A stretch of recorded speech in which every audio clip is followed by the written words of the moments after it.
Alors j'aimerais vous parler de cet amour de Dieu. Il y a un verset qui m'a surpris, c'est le verset 17 de 2 Corinthiens 3.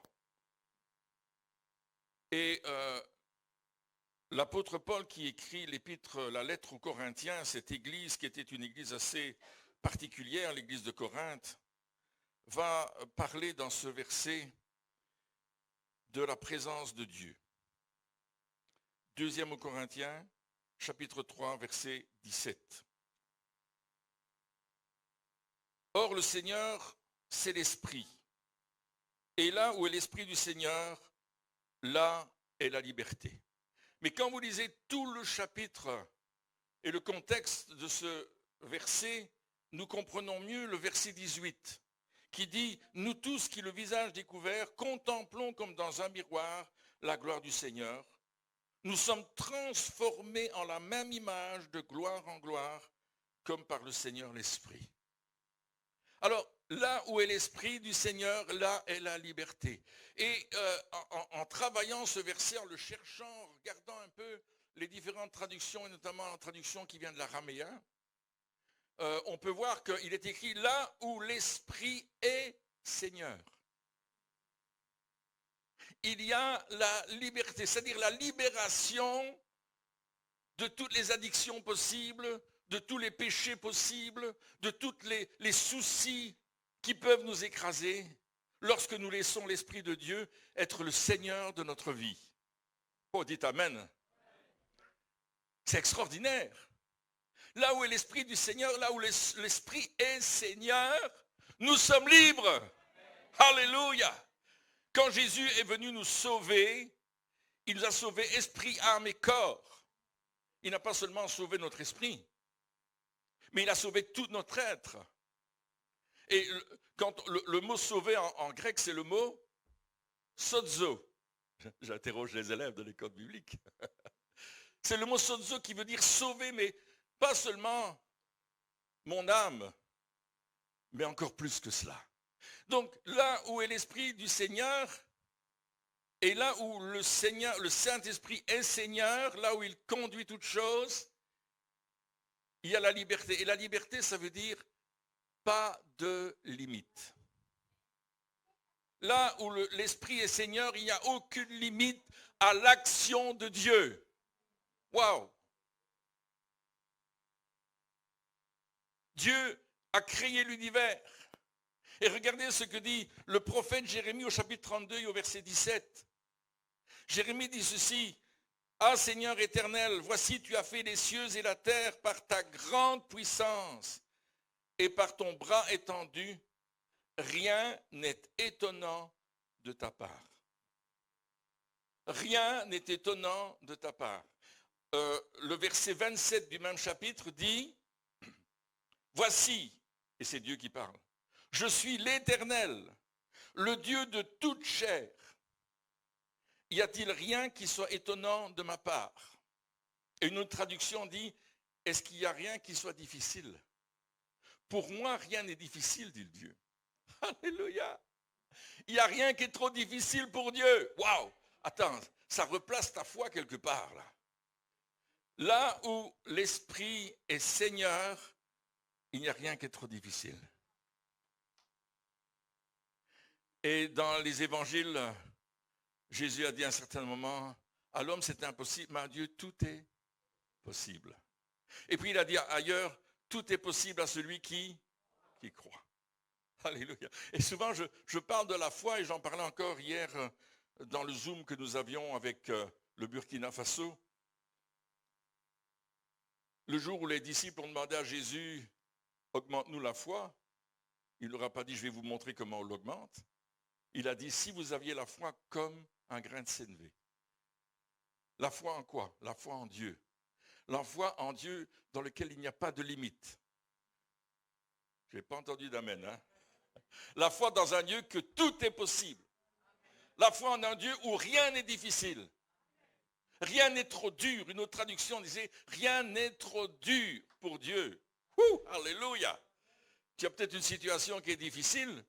Tu penses qu'elle est difficile, mais rien n'est trop dur pour Dieu. Alléluia.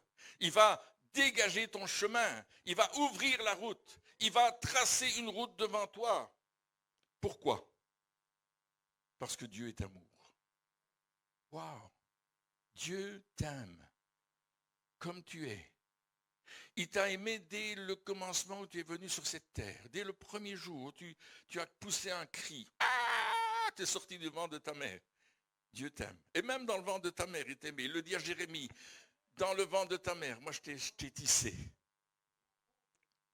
Alléluia. Même avant. Même avant. Alors on ne s'est pas reculé assez loin d'avant, parce qu'il y a toujours des avant. Mais combien c'est grand, combien Dieu est extraordinaire. Il nous amène dans cette dimension de son amour. Peut-être tu as douté que Dieu t'aimait aujourd'hui. Tu as peut-être toutes les pensées possibles pour penser que Dieu ne t'aime pas. J'ai mal fait, j'ai fait ceci, j'ai fait cela. Ou je n'ai pas fait ceci, je n'ai pas fait cela, tu t'accuses.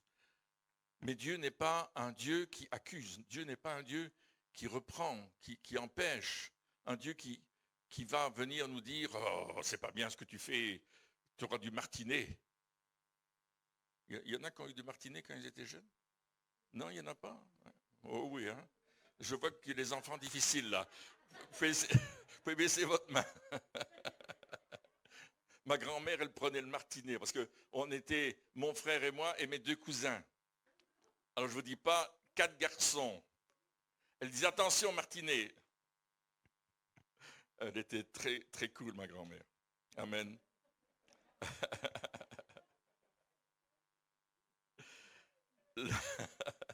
Elle avait un martinet, ça fonctionnait. Amen. L'amour de Dieu. Si vous devriez retenir une seule chose, c'est que Dieu vous aime. Et ce Dieu qui n'a pas de limite, ce Dieu qui n'a pas qui rien n'est impossible, pardon, il vous aime. Ce Dieu qui a créé l'univers, il vous aime. Il vous aime en particulier. Et il aime son corps en général. Et nous sommes, nous qui croyons en lui, le corps de Christ. Waouh! Chacun pour notre part. Et Dieu t'aime, Dieu t'aime, Dieu t'aime. Quand nous annonçons l'évangile, nous disons aux gens autour de nous, Dieu t'aime. N'annonçons pas une religion, n'annonçons pas des choses à faire ou à ne pas faire. Nous annonçons un Dieu qui vous aime. Et par amour, il a prouvé, il a envoyé son Fils unique. Et l'Épître aux Romains, au chapitre 5 et au verset 8, dit « Dieu prouve son amour envers nous, alors que lorsque nous étions encore pécheurs ou des pécheurs, Christ est mort pour nous. » Nous ne le connaissions pas, mais Christ est mort pour nous. Alléluia. Gloire à Dieu. Alléluia. J'aimerais que tu fermes tes yeux un instant et que tu laisses le Seigneur t'aimer un instant.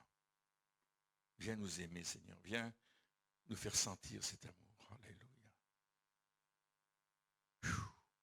Fais-le sentir à tes enfants.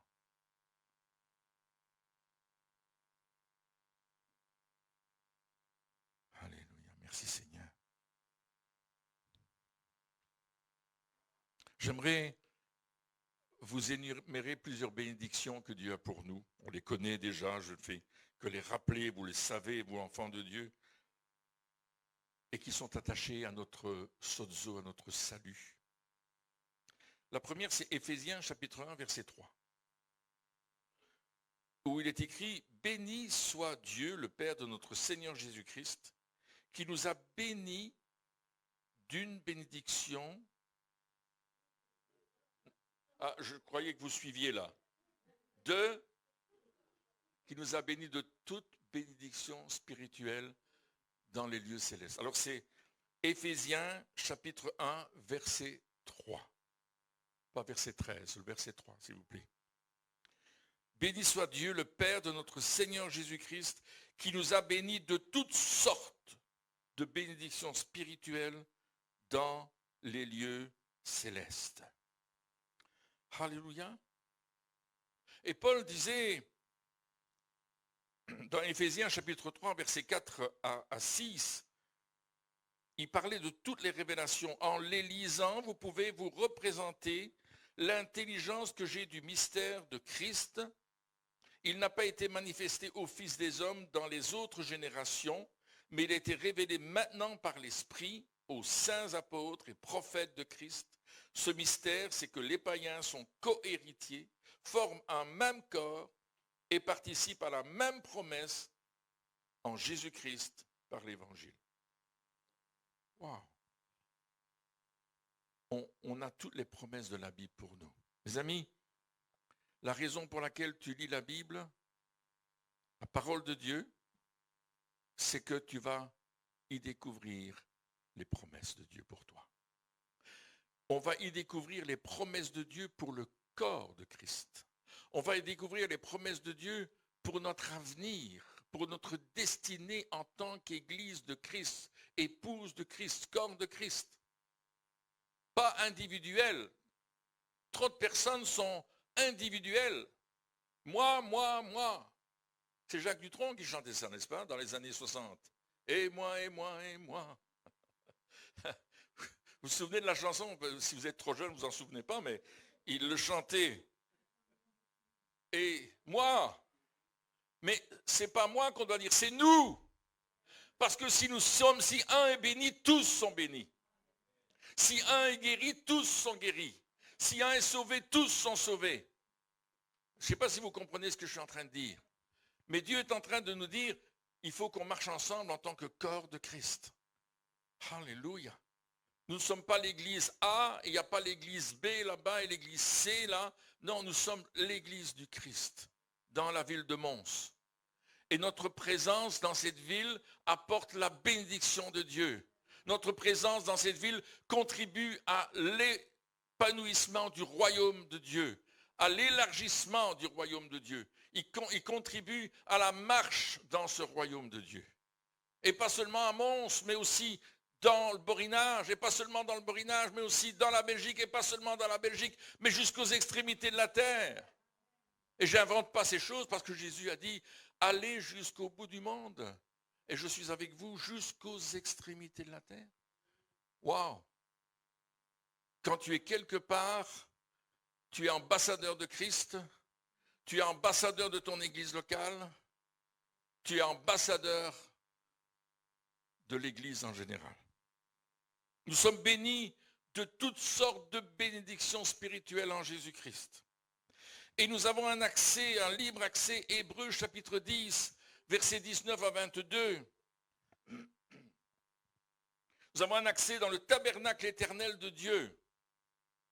Waouh! Un tabernacle éternel dans lequel nous pouvons aller. Ainsi donc, frères, puisque nous avons au moyen du sang de Jésus une libre entrée dans le sanctuaire.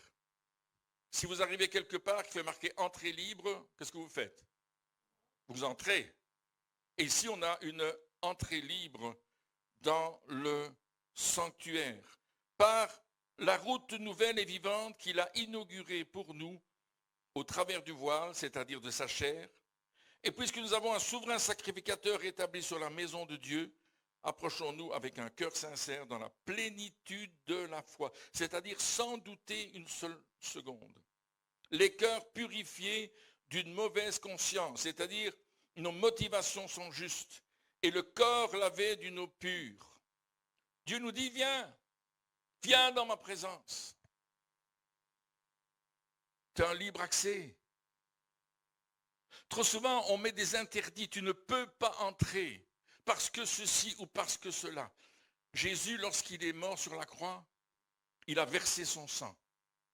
Son sang a coulé pour chacun d'entre nous. Notre prof de l'école biblique s'appelait Ben Balouyo. C'était un terroriste, autrefois.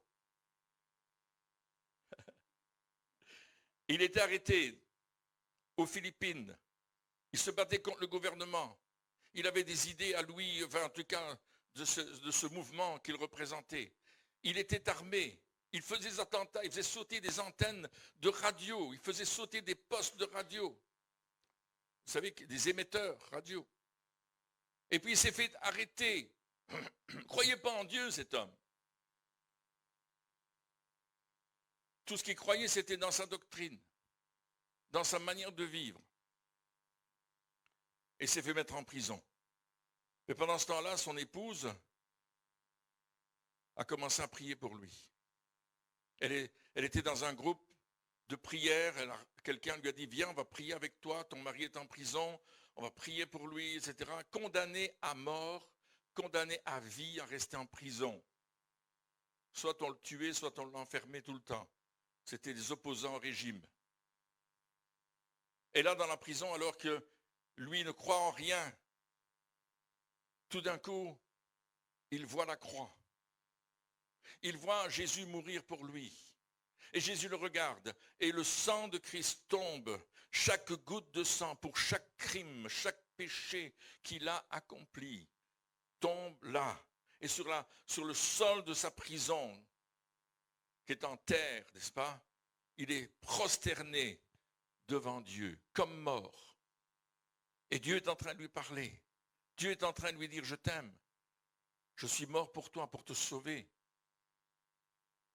Et d'une façon miraculeuse, lui qui était condamné à rester en prison, peut-être à être tué, il sort de prison.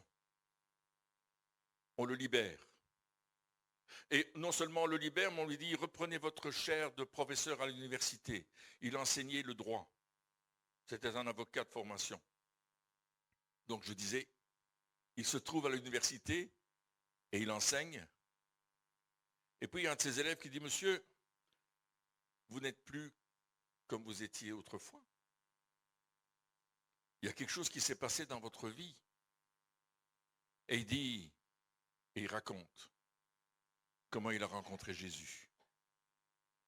Et au moment où il raconte le témoignage de Christ, les étudiants commencent à tomber en bas de leur chaise. Ils commencent à pleurer. Ils sont tous sur une conviction de péché. Il y a 250 étudiants dans l'amphithéâtre. Ils sont sous conviction de péché. Ils sont en train de pleurer.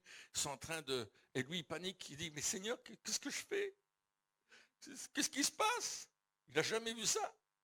Il n'a pas encore été dans une église lui-même. Mais il voit tous ces jeunes par terre. Et Dieu lui dit, prends soin d'eux. Prends soin d'eux. Et au moment où on était à l'école biblique en 1985, son église était aux Philippines. Et c'était extraordinaire ce qu'il a vécu. Dieu nous aime comme nous sommes. Et il veut nous amener dans cette dimension de son amour. Il veut nous rencontrer là où nous sommes, là où nous avons besoin de le rencontrer. Et vous avez peut-être fait une expérience semblable, où Dieu est venu dans votre situation et il vous a parlé, il vous a accompagné et il vous a béni. Nous sommes bénis de toutes sortes de bénédictions spirituelles en Jésus-Christ. C'est-à-dire que ce que nous allons voir, ce que nous allons vivre est surnaturel. Ce n'est pas naturel, c'est spirituel. C'est ça que veut dire le texte. C'est pas simplement, oh, c'est quelque chose de nébuleux quelque part, là, non, dans les lieux célestes quelque part, là-haut, je ne sais pas trop où. On avait un sketch comme ça, hein, qu'on faisait en rue. On allait avec une échelle en rue. On était 3 ou 4. Et puis, il y en a un qui montait sur l'échelle et qui regardait avec des jumelles vers le ciel. Et puis, il y a un autre qui avait une grosse loupe et qui marchait, qui cherchait par terre les choses qui étaient là. Et puis, il y a un troisième qui arrivait et dit, mais qu'est-ce que tu fais? Il dit, je cherche. Mais tu cherches quoi? Je cherche Dieu. Et l'autre, il disait sur l'échelle, moi aussi, je cherche Dieu. Et alors, les gens, ils s'arrêtaient. On faisait ça dans le piétonnier ici à Mons. Et les gens, ils s'arrêtaient. Puis, il dit, mais enfin, Dieu n'est pas là. Et il dit, oui, mais Dieu, il est au ciel. Mais non, il n'est pas là. Il veut venir dans ton cœur. Et puis, on prêchait l'évangile de cette manière-là. C'était très amusant. C'était aussi très dangereux parce qu'on tombait de l'échelle. À un certain moment, on tombait de l'échelle, on renversait l'échelle. C'était toute une histoire. Il y avait tout un sketch. On l'a fait des dizaines de fois dans les rues de la ville. Et chaque fois, les gens nous regardaient en disant, mais qu'est-ce qu'ils font ceux-là? Et ils s'arrêtaient pour regarder et puis on pouvait prêcher l'évangile et dire comment Jésus nous avait sauvés. Bénis de toutes sortes de bénédictions spirituelles. Ça veut dire qu'elles ne sont pas naturelles. Elles ne sont pas des choses que nous allons créer par nous-mêmes. Nous allons créer par simplement parce que nous sommes forts ou intelligents ou sages. Non, c'est Dieu qui les crée et qui nous les donne, qui nous les communique. Et c'est à nous de les recevoir et de les prendre et de les vivre dans notre vie. Alléluia, merci Seigneur, combien tu es bon. Alléluia. Alors, je vais aller plus loin un petit peu et je vais lire avec vous ce texte de Jean 15, verset 7. Et c'est Jésus qui nous parle de comment avoir une réponse à nos prières, comment aller chercher ces bénédictions. Vous avez vu qu'on avait une libre entrée dans le sanctuaire. Vous connaissez ces sondages d'opinion, vous avez des croix à mettre des croix dans les petits carrés, hein, de temps en temps, une fois par semaine, souvent, très souvent, etc. Vous connaissez ça? Est-ce que vous allez dans les lieux célestes souvent, de temps en temps, quand vous en avez besoin? Non. C'est à vous de répondre, c'est pas à moi. Mais Jean 15, 7 dit, si vous demeurez en moi et que mes paroles demeurent en vous, demandez ce que vous voudrez et cela vous sera accordé.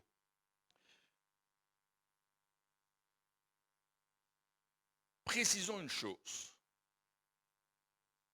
La prière est un dialogue et pas un monologue. Je répète, la prière est un dialogue avec Dieu et non pas un monologue. Jésus a dit dans l'évangile de Jean, mes brebis entendent ma voix et elles me connaissent. Il y a un dialogue entre moi et Dieu. Vous avez déjà eu quelqu'un au téléphone ou dans le naturel qui vous parle, vous aimeriez l'arrêter, mais impossible. Chaque fois que vous voulez dire un mot, paf, on rajoute quelque chose et ça continue et la personne ne vous écoute même pas. Il y a des chrétiens qui prient tout le temps sans écouter ce que Dieu a à leur dire. Et ils prient, et c'est bien, c'est bien. Mais à un certain moment, arrête-toi. Mets-toi au point mort, mets le frein. Écoute, Seigneur, qu'est-ce que tu as à me dire? Parce que je vais te demander des choses, mais quoi? Comment? Qu'est-ce? Il y a un protocole avec Dieu dans la prière. Et ce protocole, on le trouve dans toute la Bible. Il dit ceci. Premièrement, demeurez en Jésus. On demeure en lui. On demeure en Christ.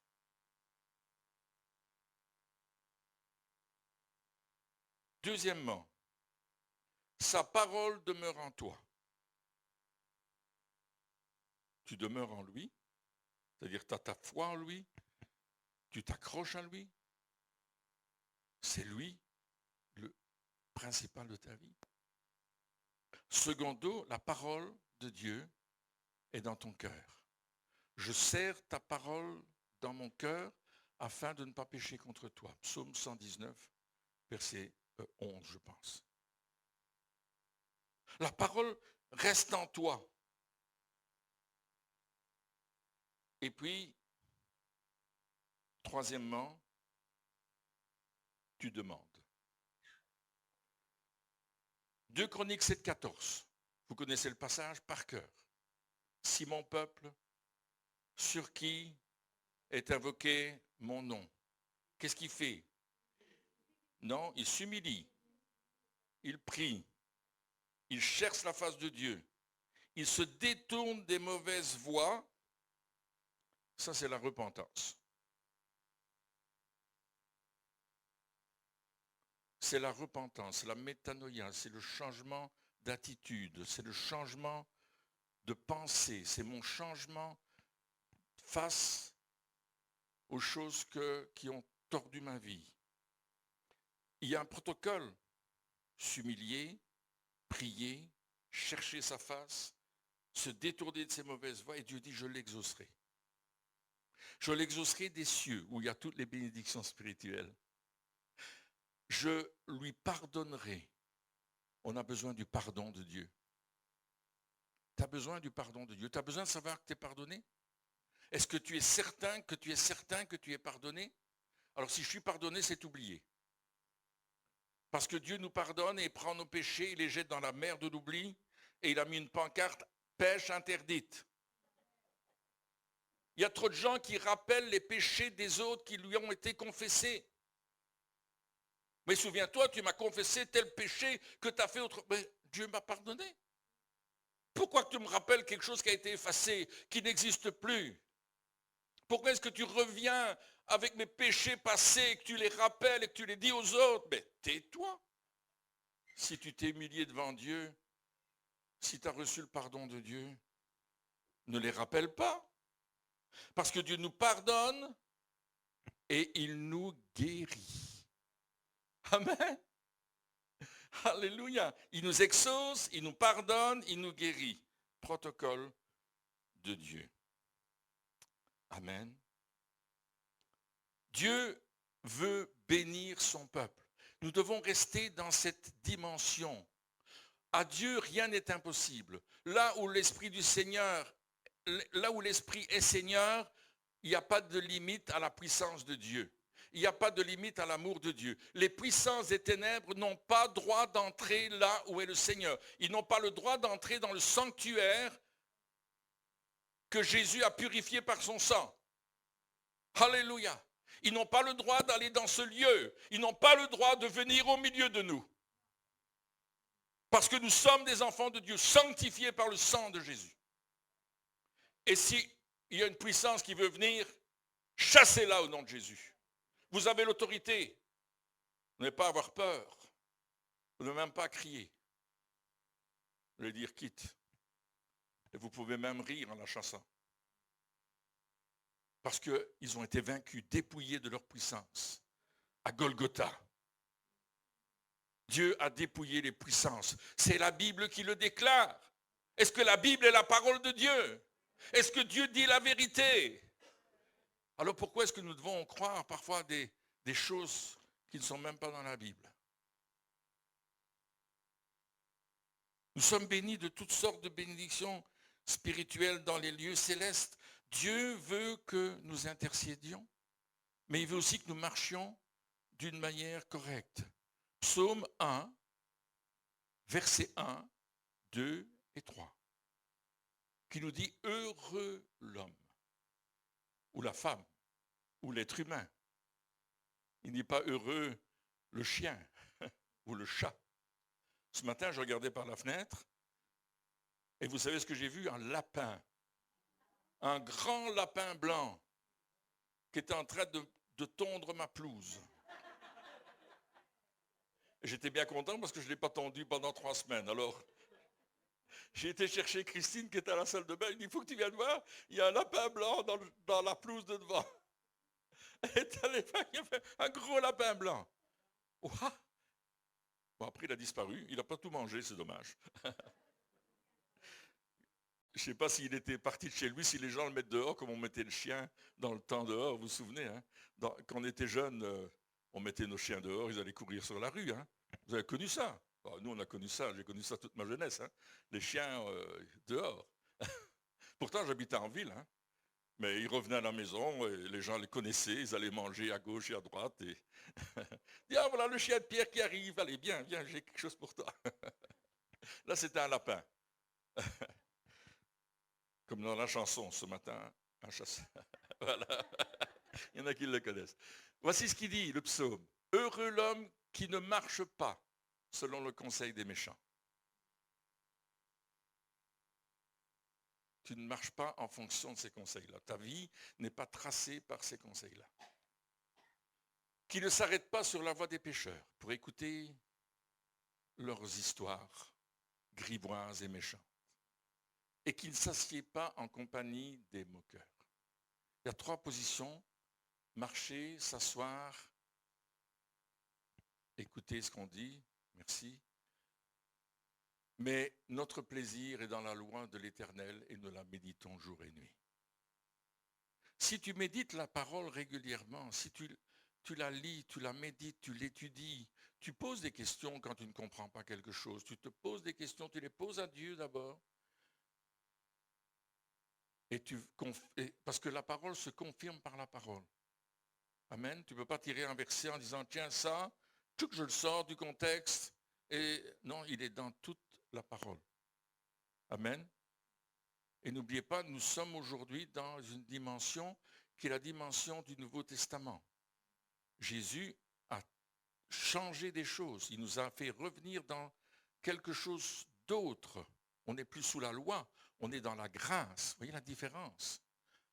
Il y a beaucoup de gens aujourd'hui qui prêchent la loi, qui prêchent comme si on était toujours dans la loi. Mais on n'est plus dans la loi, on est dans la grâce. On est dans les bénédictions spirituelles que nous avons en Jésus-Christ. Il faut revoir notre théologie si nous sommes toujours dans la loi. Alors, un autre verset, le psaume 37, verset 4, un verset que vous connaissez bien. « Fais de l'Éternel tes délices, et il te donnera ce que ton cœur désire. » Alléluia. Alors, moi j'avais ce verset-là quand j'étais jeune homme, et je dis, Seigneur, c'est ça que je veux, faire de toi mes délices. Alléluia. Il va te donner ce que ton cœur désire. Ah, il m'a donné la femme la plus merveilleuse. Alléluia. Tout à fait pour moi, faite pour moi. Sur mesure. Comme les costumes que vous allez acheter, on les fait sur mesure. Moi, j'avais un tailleur qui venait à la maison. Il habitait Binche, parce que Binche était l'endroit où il y avait toutes sortes de tailleurs à l'époque. Et il venait, je ne me souviens plus de son prénom, et il nous faisait un costume tous les ans. Pour mon frère et moi, on était jeunes. Et il nous faisait un nouveau costume tous les ans. On avait un autre nouveau costume. Et il venait prendre les mesures. Et il revenait prendre les mesures. Et puis il venait avec le costume qui était préparé. Et puis il traçait avec un crayon blanc. Vous savez, il fallait couper là. Et puis, c'était génial. Hein? Et on devait rester fixe là, tu sais. Et puis il dit, bouge pas, bouge pas. Et moi je disais, j'ai envie de bouger là. Sur mesure. Fais de l'Éternel tes délices. Et il te donnera sur mesure ce que ton cœur désire. Alléluia. Mais d'abord, fais de l'Éternel tes délices. Premièrement, dans cette nouvelle période où nous entrons maintenant, où nous sortons de cette pandémie, Dieu dit, fais de l'Éternel tes délices plus que jamais. Parce que je vais te donner des choses plus que jamais extraordinaires. Parce que je t'aime et parce que je veux te bénir. Alors, vous savez, il y a deux manières de prier. Tu as un besoin et tu viens, tu dis, Seigneur, j'ai tel besoin, je voudrais que tu me le donnes, et tu intercèdes pour l'avoir. Et tu fais du pressing. C'est un mot utilisé dans les matchs de foot. Hein. Ils font du pressing. Tu dis, Seigneur, c'est ça que je veux une nouvelle voiture. Et je la voudrais blanche, avec des enjolivères rouges. Et tu commences à faire du pressing. Et Seigneur, c'est ça que je veux, c'est ça que je veux. Ou tu peux prier autrement. Et dire, Seigneur,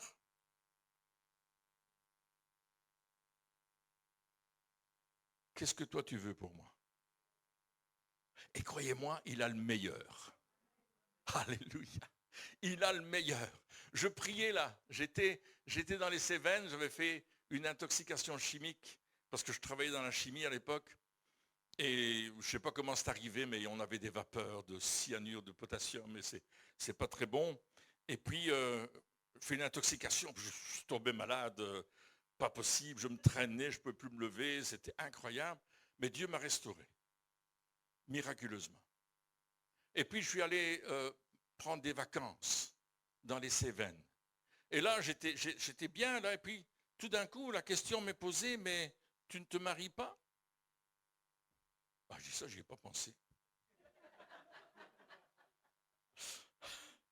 Ça, c'est une bonne question. Alors, je suis allé à la pêche dans la rivière. J'allais pêcher la truite. Je n'ai jamais attrapé de truite, mais j'allais pêcher la truite quand même. Parce que dans la rivière, il n'y avait personne. Il n'y avait que moi, la rivière et les truites. Elles me voyaient, moi je ne les voyais pas. Et j'étais là, je me promenais dans la rivière, j'étais au milieu de la rivière avec ma canot lancée, j'avais une canot lancée. Et j'essayais d'attraper des truites. Et puis le Seigneur me parle et il me dit, Pierre, t'as pensé à quelqu'un? Je dis, Seigneur, toi, tu penses à qui? Et tout d'un coup, devant moi, en 3 dimensions, Je vois l'image de Christine. Et il me dit, elle. Et j'ai dit, non, pas elle. C'est honnête, ce que je vous dis, c'est vrai. Il me dit, c'est elle que j'ai pour toi. Alors j'ai dit, merci Seigneur. J'ai vite fait mes bagages. Et je suis rentré en Belgique. Je ne savais pas du tout où était Christine. Je la connaissais. Parce que moi, j'allais, par la grâce de Dieu, je prêchais dans les universités, dans les groupes d'étudiants. Et j'allais régulièrement parler du Seigneur, amener des jeunes au Seigneur. Et beaucoup s'étaient convertis. Et Christine faisait partie d'un de ces groupes qu'elle animait elle-même. Avec d'autres, bien sûr. Et puis je me suis dit, où est-ce qu'elle habite? J'avais son numéro de téléphone. Ça, j'avais un numéro de téléphone, mais c'était un 071. Vous connaissez le 071, je vois. Mais je ne vous donnerai pas la suite, hein, parce que ça, je ne veux pas que vous l'appeliez là. Alors j'ai appelé ce numéro-là, j'ai dit, est-ce que je peux parler à Christine? Puis c'était sa maman au téléphone, je dis, Christine n'est pas ici. Elle n'habite pas ici. Je dis, mince, alors où est-ce qu'elle habite? Je dis, vous pourriez me dire où elle habite? Elle dit, elle habite à Mons. Elle est à tel endroit. Parce qu'elle est là, elle donne cours au lycée Marguerite Bervout. Vous pouvez la trouver là-bas. Donc, j'ai cherché où était l'adresse. Il n'y a pas de GPS à l'époque. Hein. Mais guidé par le Saint-Esprit, GPS, j'ai trouvé là où elle habitait. Et je me suis mis sur mon 31. Pas du tout.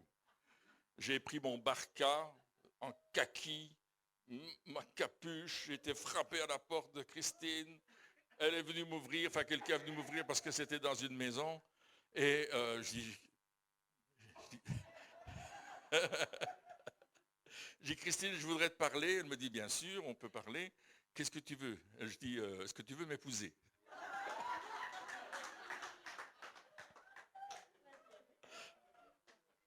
J'avais pas de fleurs, j'avais rien du tout. Et je n'avais jamais parlé avec elle avant pour parler de ça. Jamais. Mais j'ai obéi au Seigneur. Et vous savez, la bénédiction, elle doit toujours être suivie de l'obéissance. Précédée de l'obéissance, pardon. La bénédiction doit toujours être précédée de l'obéissance. Alors on s'est mis à genoux et on a dit, Seigneur, si c'est ta volonté, conduis-nous dans les voies. Confirme cela. Moi, je n'étais pas amoureux. Vous savez, le romantisme, hein? Je n'étais pas du tout là-dedans. Là. Je dis, bon, si le Seigneur me le dit, je le crois. Christine, c'était un beau garçon, là. Mais elle a dit, j'épouserai pas un barbu. Or, ma barbe était rousse. Elle était longue, barbe rousse était là, ce matin-là. J'avais juste pas mon épée avec moi, mais j'étais là. Enfin, vaut mieux être barbe rousse que barbe bleue, hein.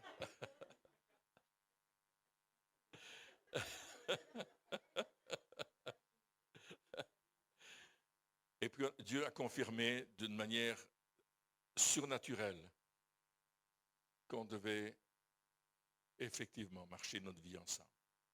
Et on a pris cette décision.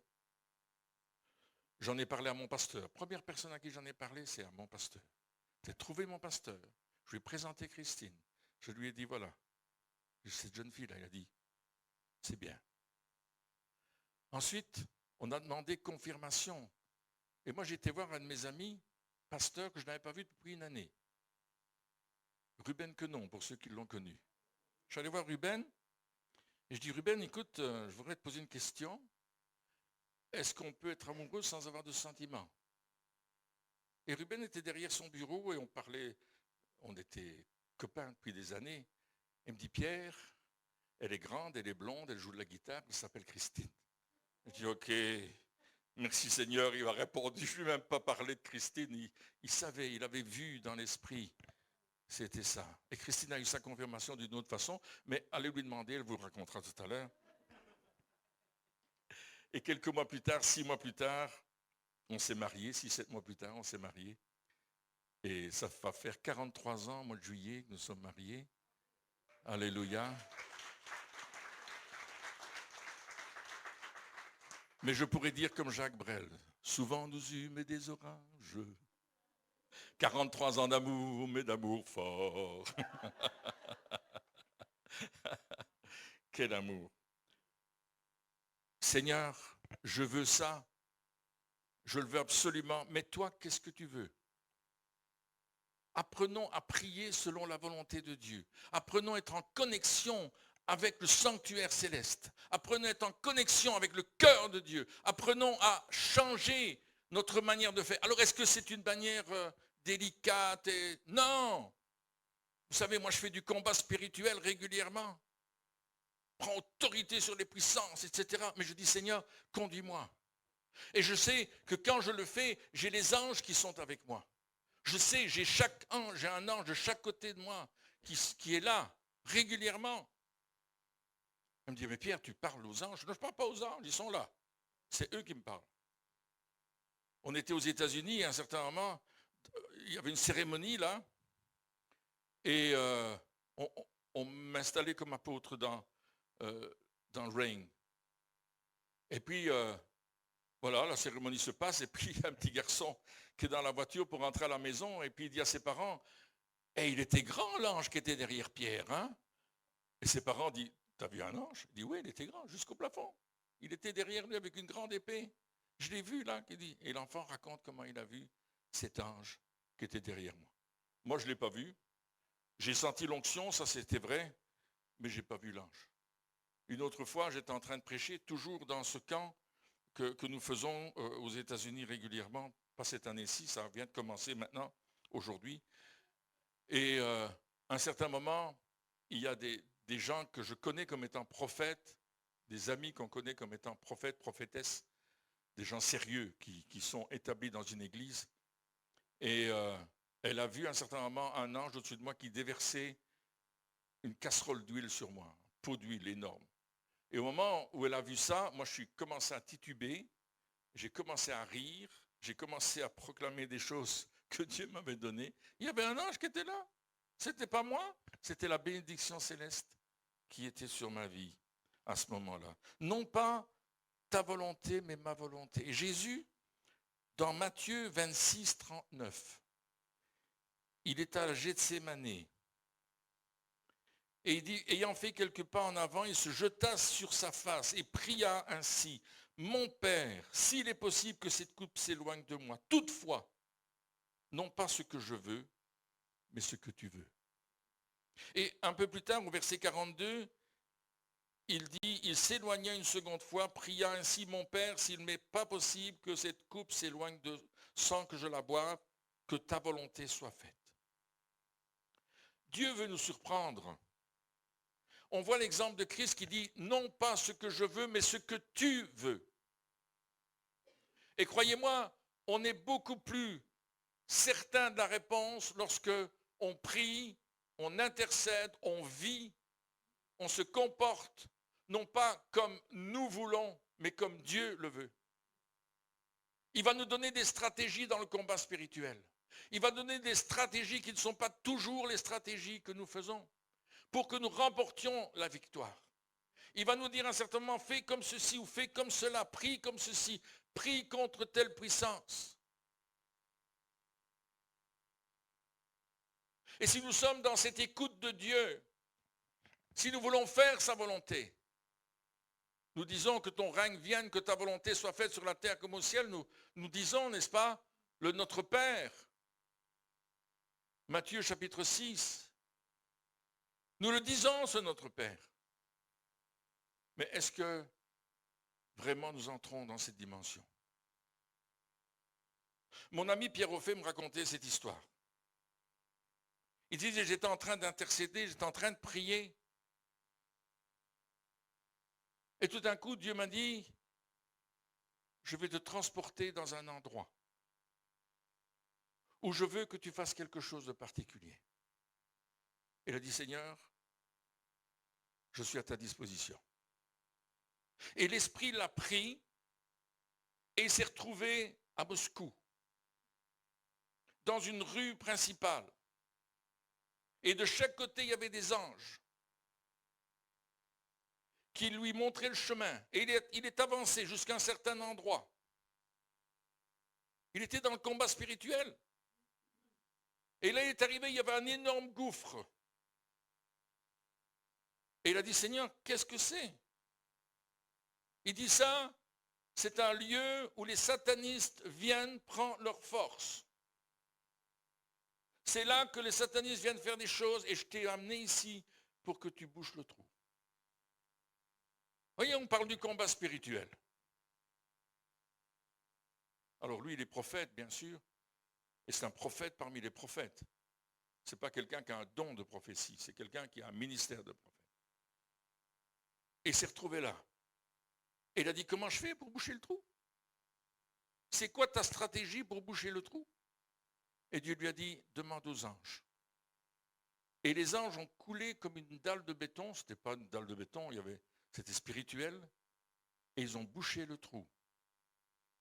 Et il dit, maintenant, plus personne ne pourra venir ici chercher des puissances spirituelles mauvaises. C'est terminé. Et ça, c'est une histoire. Je ne veux pas passer le dimanche à vous raconter ce qu'il a vécu, mais il y en a plein d'autres qu'il a vécu. Et j'ai des amis qui ont vécu d'autres choses au niveau spirituel. La vie chrétienne, ce n'est pas quelque chose de plate. C'est pas plat là.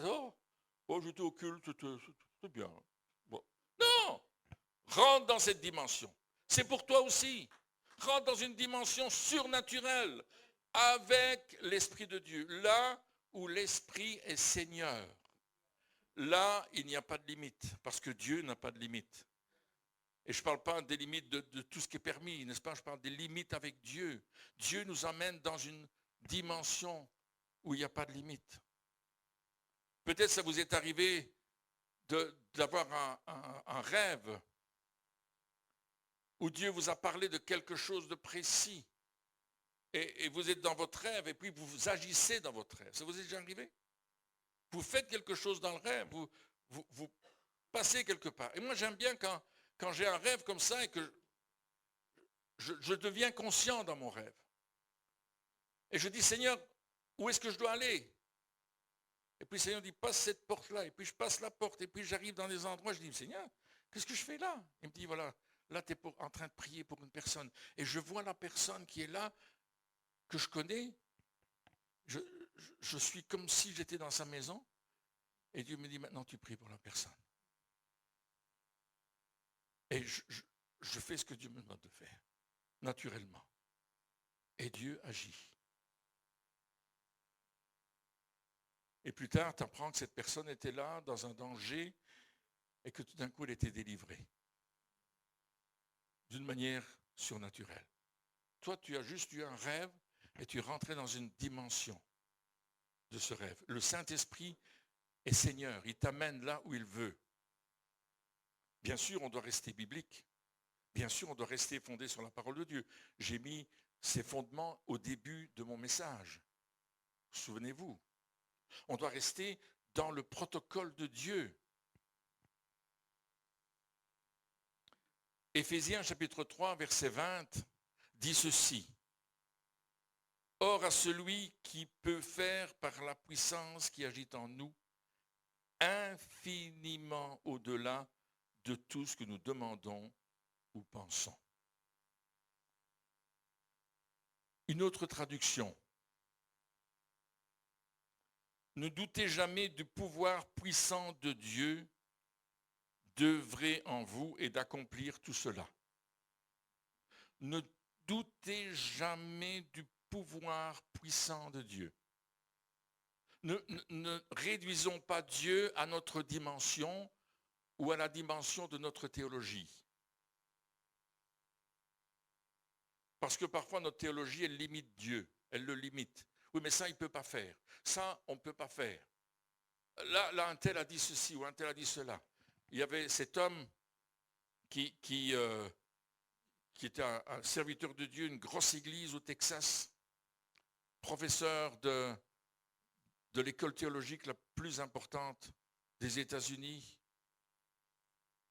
Et il croyait que Dieu ne guérissait plus, que c'était quelque chose du temps passé, que c'était terminé. C'était ce qu'on appelle en théologie un cessationniste.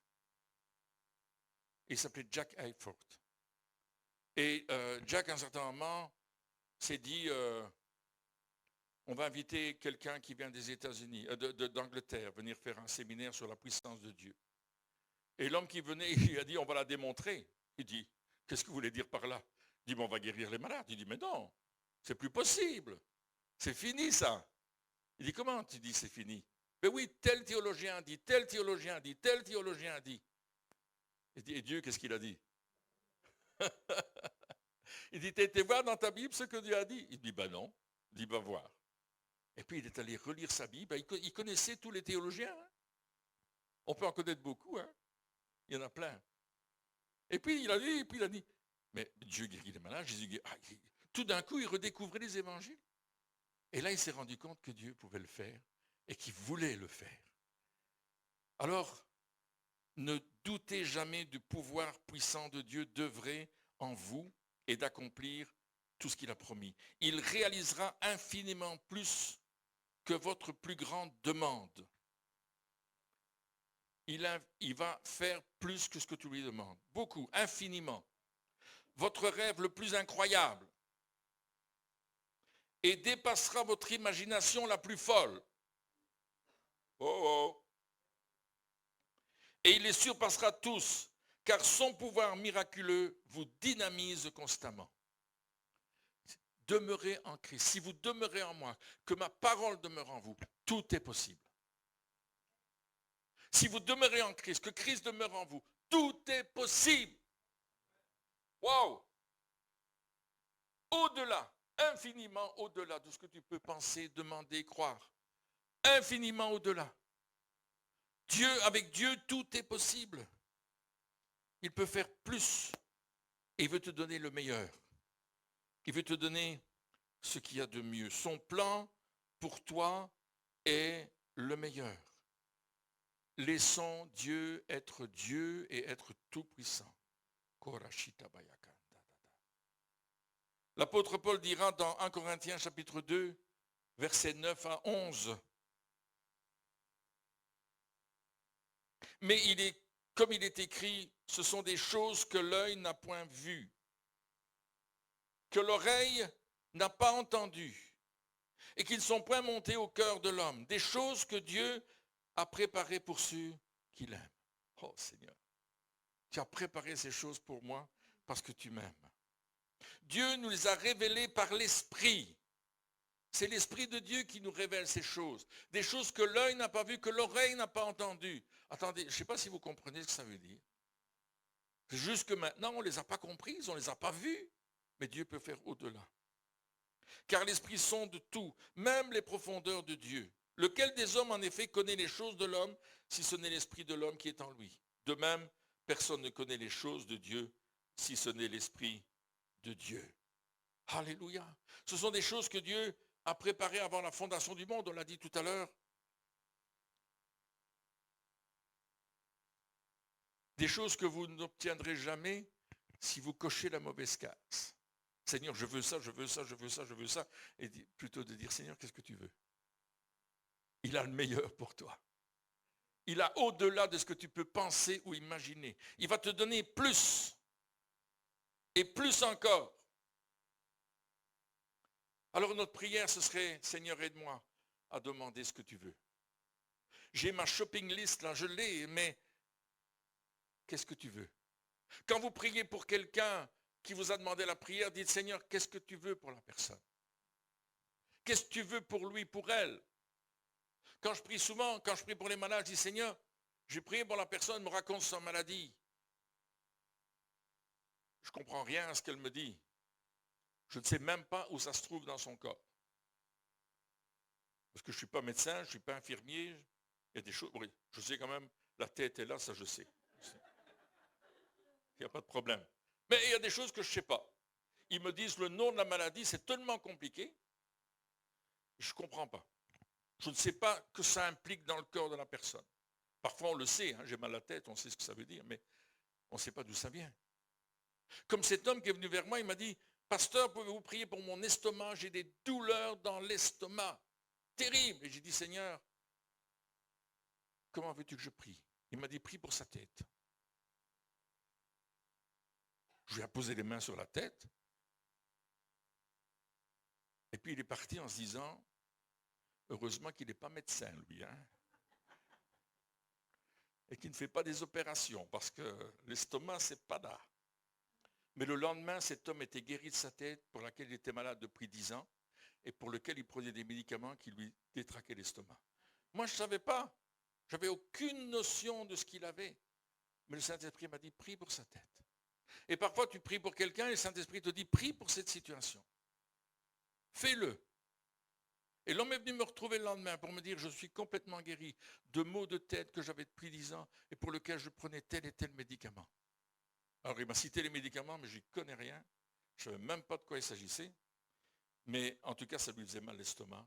Et Dieu avait guéri sa manière d'être. Je ne sais pas toujours ce que Dieu réserve pour moi. Mais je sais qu'il me réserve le meilleur. J'ai bientôt terminé mon message. Il y avait cette famille. Et c'est le prédicateur qui raconte ce message. Il était enfant. C'était la Grande Dépression aux États-Unis. Vous savez, ce moment où il n'y avait pas de travail, il n'y avait rien. Et puis ils habitaient une maison, c'était l'hiver, il faisait froid, il y avait de la neige, c'était le temps de Noël. Et tout ce qu'ils avaient, c'était un réchaud au pétrole dans la maison. Ils avaient un poêle au charbon, mais ils n'avaient pas de charbon. Alors, ils étaient avec les frères et sœurs et la maman était autour du poêle. Et puis, c'était l'heure d'aller se coucher. On était la veille de Noël. Il n'y avait pas d'arbre de Noël, il n'y avait pas de sapin, il n'y avait pas de cadeaux, pas de nourriture. Et la maman dit, c'est l'heure d'aller se coucher. Mais avant d'aller se coucher, on va prier. Et ils avaient une prière qu'on fait dans les églises réformées ou dans les églises luthériennes, où on appelle ça une doxologie, où on remercie Dieu et on le fait en chantant. Alors les enfants ont commencé à chanter la prière et ils ont commencé à faire une ronde dans la maison avec la maman et les 3 enfants et ils ont commencé à tourner autour du réchaud au pétrole et ils ont loué le Seigneur, et puis c'était tellement merveilleux que c'est comme s'il y avait une lumière dans la pièce, ils ont loué le Seigneur, ils l'ont adoré, ils l'ont célébré et tout d'un coup, on a frappé à la porte. Et c'était une madame ou un monsieur, je crois que la première c'était un monsieur. Et le monsieur avait une grosse caisse. Et dans la caisse, il y avait de la nourriture, plein de nourriture. Et les enfants ont dit, waouh, Seigneur, merveilleux. Et on a mis la nourriture sur le comptoir, là, sur la table. Ils ont déballé, il dit, c'est comme si on avait un magasin de nourriture, ils n'avaient jamais vu autant de nourriture dans leur maison. Alors le monsieur est parti et ils ont commencé à tourner autour de la table avec de la nourriture, ils ont loué le Seigneur, ils ont chanté cette doxologie, gloire à Dieu Tout-Puissant, merci Seigneur pour ton... Et ils ont chanté, on a frappé de nouveau à la porte. Et une dame est arrivée et dit, j'ai pour vous un sapin de Noël et des cadeaux pour chacun d'entre vous. Ils sont arrivés, ils ont mis le sapin, ils ont mis les cadeaux au pied du sapin. Waouh, la dame est partie, ils ont tourné autour de la table. Merci Seigneur, tu es merveilleux. Des enfants, des petits-enfants.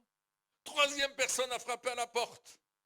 Un monsieur, il dit, je vous apporte une tonne de charbon, où est-ce que je peux le mettre? Waouh! Et ils ont commencé à louer le Seigneur. Dieu avait le meilleur pour eux. Dieu avait le meilleur qui était préparé pour eux.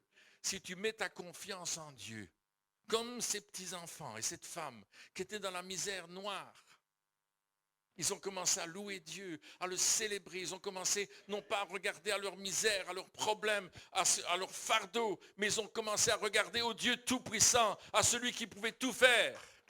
Et ils ont reçu, au-delà de ce qu'ils pouvaient demander, penser, le rêve le plus fou d'un enfant, d'avoir un cadeau à la Noël, d'avoir un beau camion de pompiers ou que sais-je. Il avait ce rêve-là, mais il disait, je ne peux pas l'avoir. On n'a pas de sous, on n'a pas à manger, on n'a pas à chauffer.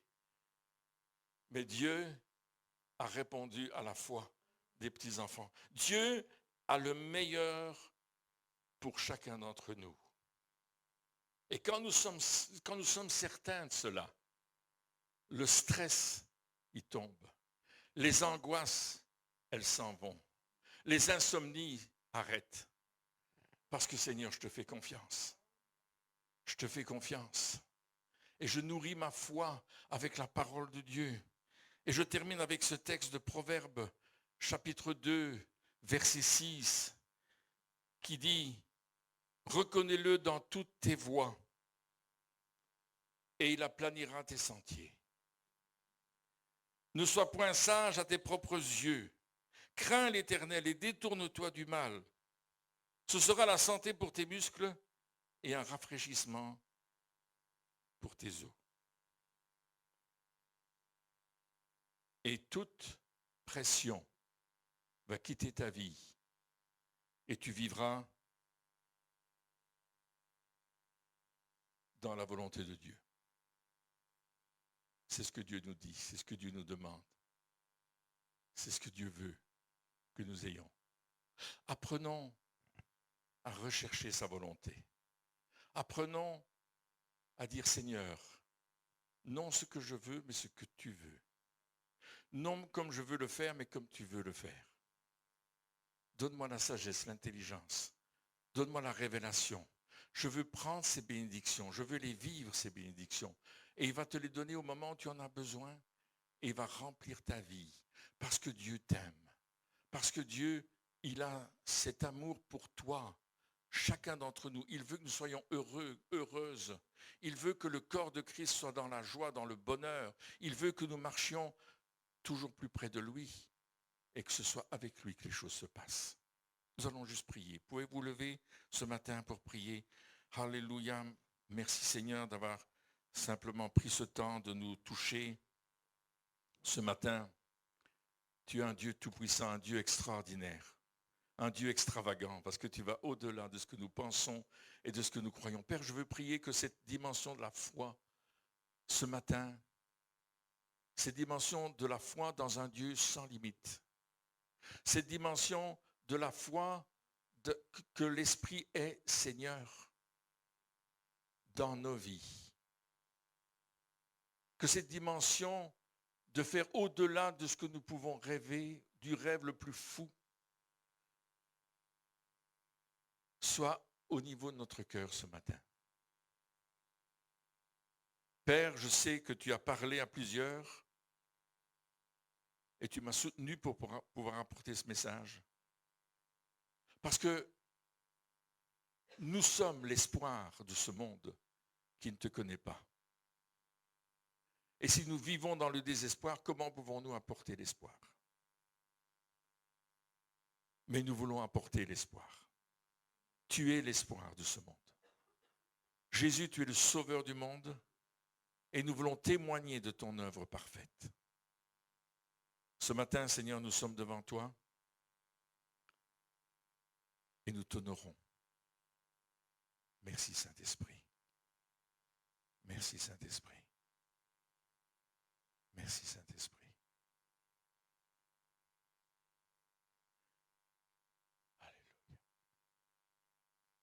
Alléluia. Alléluia. Dieu parle à ton cœur. Dieu parle à ton cœur.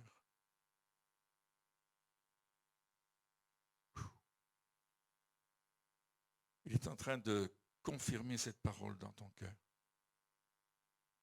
Il est en train de la placer en profondeur en toi.